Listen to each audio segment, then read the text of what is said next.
Hello, friends and other relations, and welcome back to Surviving the Elements.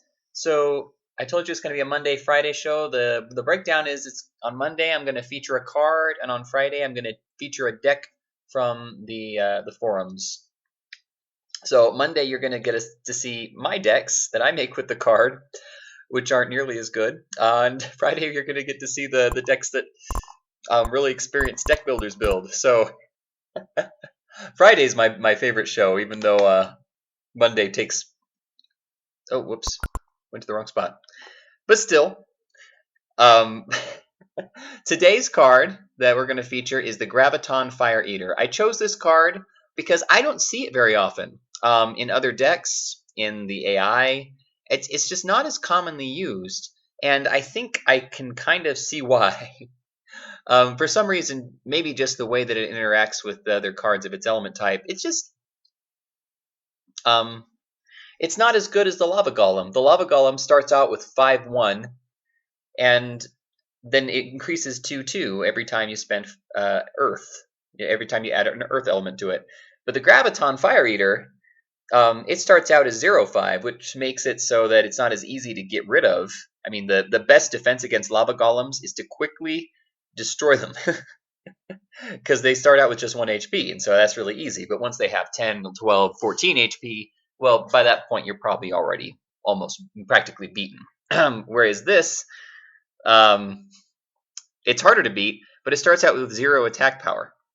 That can grow quickly, but so basically this is an improved version of the Fire Spirit, really, is what it is. Except that it costs 2 gravity instead of 2 fire. But I made a deck for it, a gravity fire deck, and it's an okay deck. I don't recommend this for extended grinding, but as for an experiment, I think it turned out pretty well. I beat AI3 most of the time. I haven't been able to beat anything better than that, but it works for AI3 most of the time. So we'll see if it works today. So I've got the Graviton Fire Eaters, and for creature control, I used Fire Shields and Rains of Fire. And maybe that's part of the problem, because both of those take a lot of quanta, so I have to save it up a bit.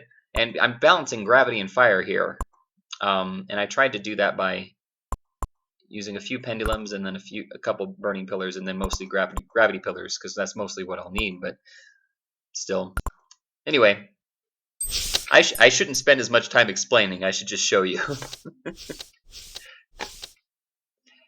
Okay, so I'm going against an Earth Gravity deck with this Gravity Fire deck.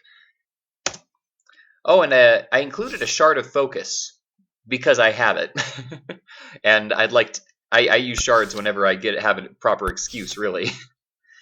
And it helps the deflagrations, because the Shard of Focus, what it does is you put it out there, and then you can use it to get rid of a permanent. And every time it does that, it gains, 15 HP? And once it has more than 45 HP, so after 3 uses, it becomes a black hole card and goes back into your hand as a black hole card. So that's pretty nice. I rather like that. Okay, I'm going to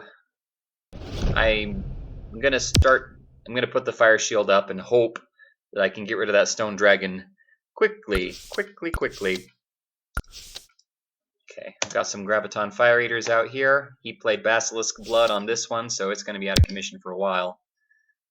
Probably won't be back in time to play a huge role in the game, but hey. That's fine. It'll be okay.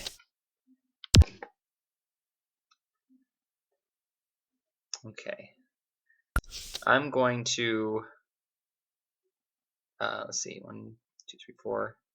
Okay, use 1, and then next turn I'll have enough fire to play Rain of Fire, and hopefully this dragon will disappear quicker.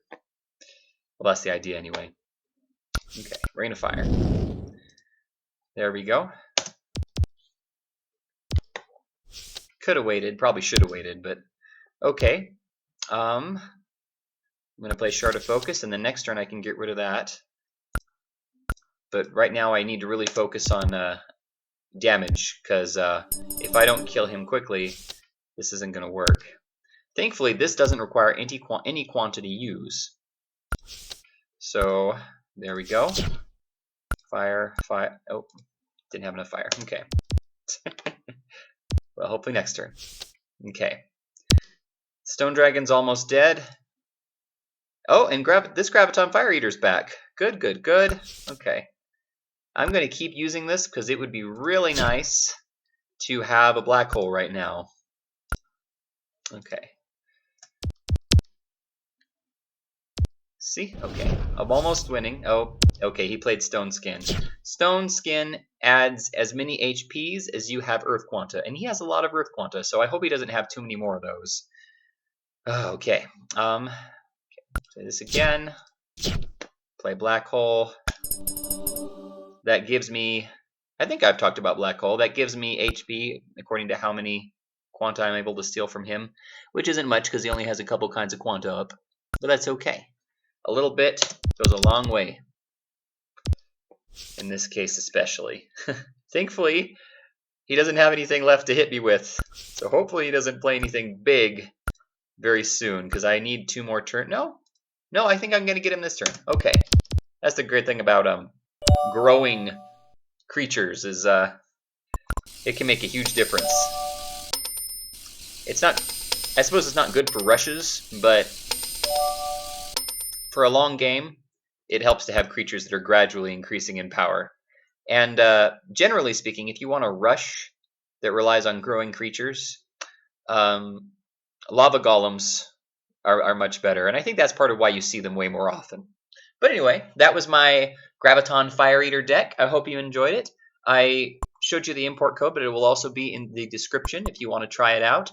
And I will see you Friday. Thank you, friends and other relations, for watching. Go on a fun adventure, and I will see you anon. Bye-bye. Well, I'll see you on Friday, which is anon. Okay? New definition for Friday. Anon. Bye-bye.